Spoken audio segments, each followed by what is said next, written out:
Bonjour à tous et bienvenue dans cette nouvelle vidéo. Aujourd'hui, nous allons jouer ensemble avec La Maison des Sorcières. Donc c'est un jeu de l'édition L'Atelier de l'Oiseau Magique. C'est une édition que j'aime beaucoup, tout simplement parce que tous leurs jeux proposent différents niveaux de difficulté. Donc dans La Maison des Sorcières, nous allons avoir 5 niveaux de difficulté. Donc ça se présente comme ceci. Vous allez avoir donc 6 planches avec un tableau à double entrée. Donc vous avez plusieurs niveaux. Donc il va être le niveau 1 par exemple, qui est le niveau de reproduction à l'identique. Donc comme un puzzle. Si je le mets à l'endroit, c'est un peu mieux. Donc comme un puzzle.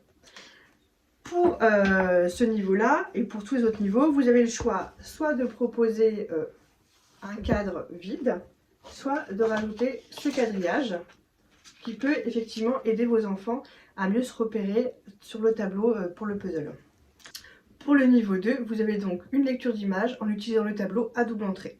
Donc là, le joueur sélectionne une pièce, il se repère donc en fonction de ce qu'il va avoir comme indice, et il positionne ensuite sa carte au bon endroit sur la grille.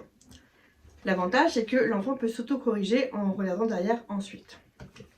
Pour le niveau 3, on va avoir à peu près le même fonctionnement, sauf que vous verrez une petite différence. Sur le niveau 2, on avait l'image exacte de la pièce. Et sur le niveau 3, on va avoir juste un objet qui n'est pas forcément l'objet le plus évident sur cette pièce-là. Le principe étant le même ensuite, on utilise le tableau à double entrée. Pour le niveau numéro 4, on va être sur un jeu de discrimination visuelle fine. Sur ce niveau, l'image est partiellement cachée et c'est au joueur de retrouver les pièces dans le bon ordre et les positionner au bon endroit. Et pour le niveau 5, on va avoir une image brisée. Donc en fait, c'est l'image qui est entière qui a été comme découpée, comme brisée. Et c'est donc à l'enfant de trouver le moyen de remettre les pièces dans le bon ordre pour pouvoir ensuite les positionner sur son tableau. Donc on va voir quelques exemples avec différents enfants pour utiliser ce jeu et on refait un petit point ensemble juste après. A tout de suite!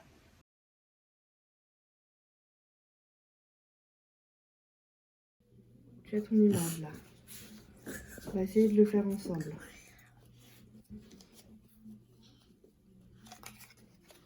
Tiens, bonhomme. Oui, très bien.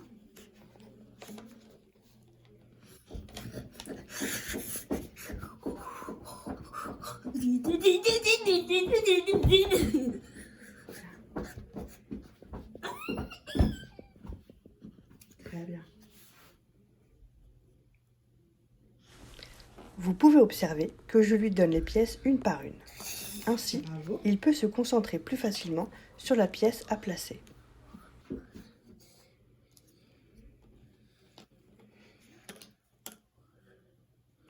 Très bien, bravo. Très bien. Bravo.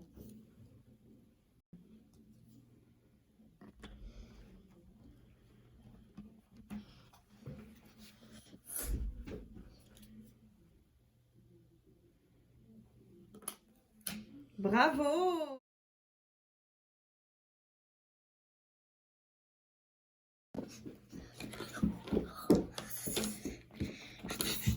Tiens.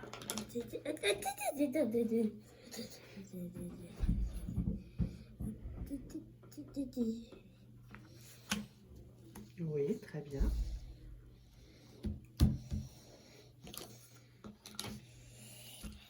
Très bien.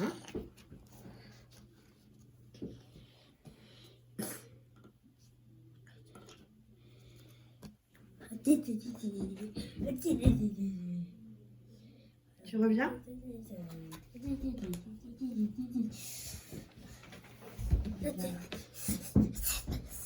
Tiens. Sur ce second passage, vous pouvez constater qu'au fur et à mesure, je lui laisse le choix de sélectionner la pièce qu'il souhaite poser parmi plusieurs. Maintenant qu'il connaît le jeu, il est alors plus en confiance. Je peux donc ajouter des informations visuelles supplémentaires sans que ce soit vécu comme une surcharge d'informations. Bravo. C'est super ce que tu fais.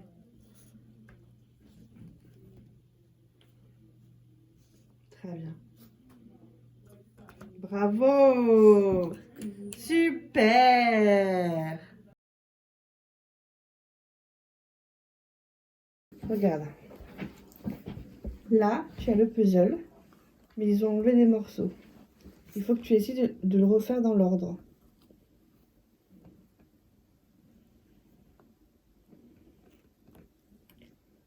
Regarde, qu'est-ce que tu as avant l'araignée? Bah oui, il faut que tu trouves cette carte-là. Ici. C'est parfait. Ensuite, tu peux mettre ton araignée. C'est à l'envers, là. Ah non, tu as raison. C'est moi qui dis des bêtises. Après, tu as quoi à côté?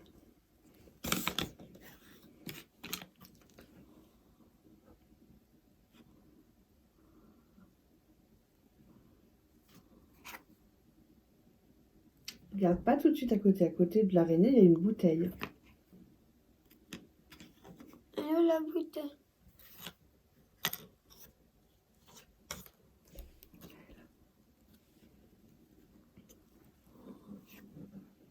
Ok, très bien.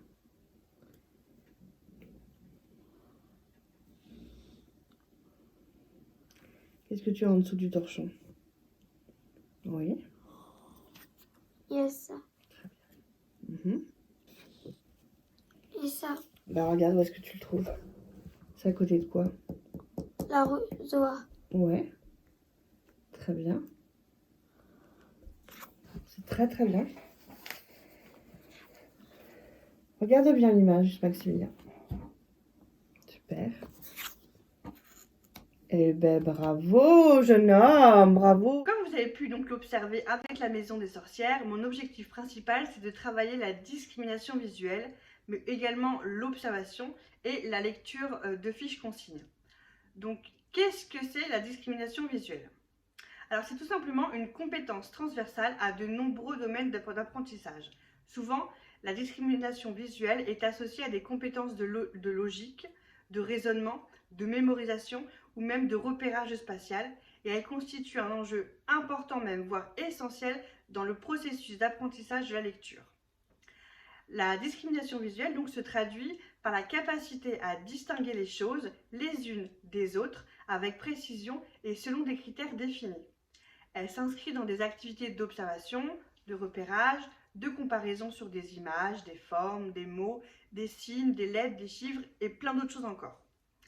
Les capacités de discrimination visuelle jouent un rôle clé dans nos apprentissages, mais que ce soit à l'âge enfant, mais également à l'âge adulte.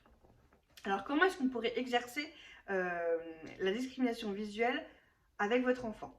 Donc tout simplement, vous pouvez trouver plein de supports sur internet, sur des blogs de maîtresses, d'institutrices, d'instituteurs qui font plein de supports PDF et que vous pouvez imprimer ensuite et que c'est en libre accès et c'est totalement gratuit. Donc par exemple, ce qui pourrait être intéressant, c'est reconnaître, associer, catégoriser des formes. Donc l'enfant doit parvenir à identifier une forme même si elle est orientée dans un sens différent, dans une taille différente ou de couleurs différentes par exemple. Vous pourriez proposer à votre enfant d'analyser ou de distinguer des images. Donc par exemple, trouver des images strictement identiques à un modèle qui va lui être proposé. Vous pourriez également prélever des indices et repérer les intrus en observant les détails, en tenant compte des particularités, des critères de forme, de couleur, d'orientation spatiale.